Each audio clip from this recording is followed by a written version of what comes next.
Hello বন্ধুরা, কেমন আছো সকলে? আশা করি সকলে ভালো আছো। এখন তো শীতকাল আর জমিয়ে খাওয়া দাওয়া।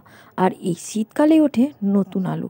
এই নতুন আলু দিয়ে আলুর দম খেতে মটরশুঁটি দিয়ে ভীষণ মজার লাগে। তো চলো দেখে নাও আমি কিভাবে করছি আলুর দমটা।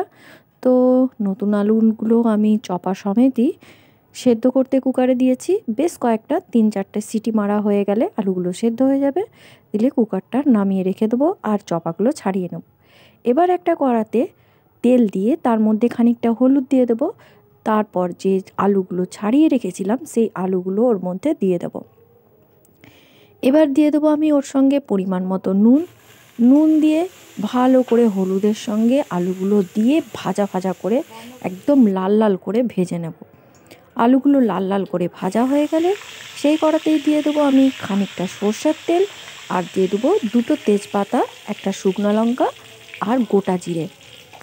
সব কিছু ভালো করে ভাজা হয়ে গেলে ওর মধ্যে আমি দিয়ে দেবো পেঁয়াজ কুচি। একটা বড় সাইজের আমি গোটা পেঁয়াজ নিয়েছিলাম, পেঁয়াজটাকে কুচি কুচি করে দিয়ে দিয়েছি। আর পেঁয়াজটাকে কিন্তু আমি খুব ভালো করে লাল লাল করে ভেজে নেব।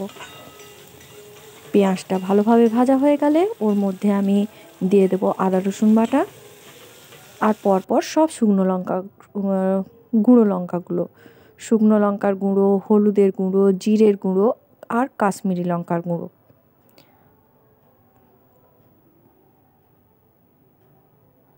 সব গুঁড়ো মশলাগুলো দিয়েই আমি কিন্তু ভালোভাবে কষিয়ে নেব।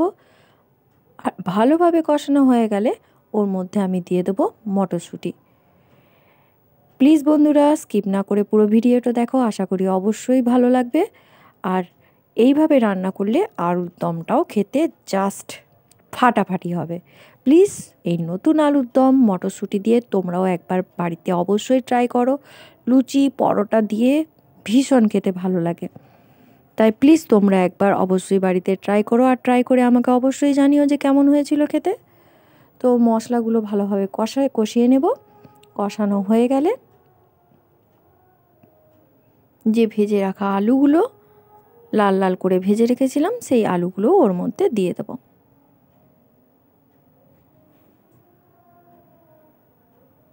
আলুগুলো দিয়েও আমি মশলাগুলোর সঙ্গে ভালোভাবে কষাবো। দেখো জাস্ট খেতে ভালো মানে ফাটাফাটি হয়েছিল। প্লিজ তোমরাও একবার এইভাবে ট্রাই করো। দেখো এইভাবে শুকনো শুকনো আলুর দম তোমরা করতে পারো, এটা খেতেও বেশ ভালো লাগবে। আবার একটুখানি জল দিয়ে থপথপে কারির মতোও করতে পারো। তো আমি জল দিয়ে একটুখানি থপথপে কারির মতো করে নিয়েছিলাম, যেহেতু লুচি বা পরোটা দিয়ে খাবো বলে। তো তোমরা শুকনো শুকনোও করলে করতে পারো বা জলও দিতে পারো, এটা তোমাদের ইচ্ছে মতন করে নিও।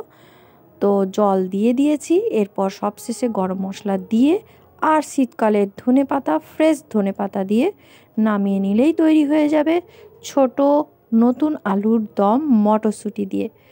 তো ভিডিওটা কেমন লাগলো অবশ্যই জানিও। আর ভালো লাগলে অবশ্যই একটা লাইক করো, কমেন্ট করো, শেয়ার করো। আর অবশ্যই কিন্তু তোমরা এই রান্নাটা বাড়িতে করে অবশ্যই খেও, আশা করি ভালো লাগবে। আজ এই পর্যন্তই, আবার দেখা হচ্ছে নতুন কোনো ভিডিও নিয়ে।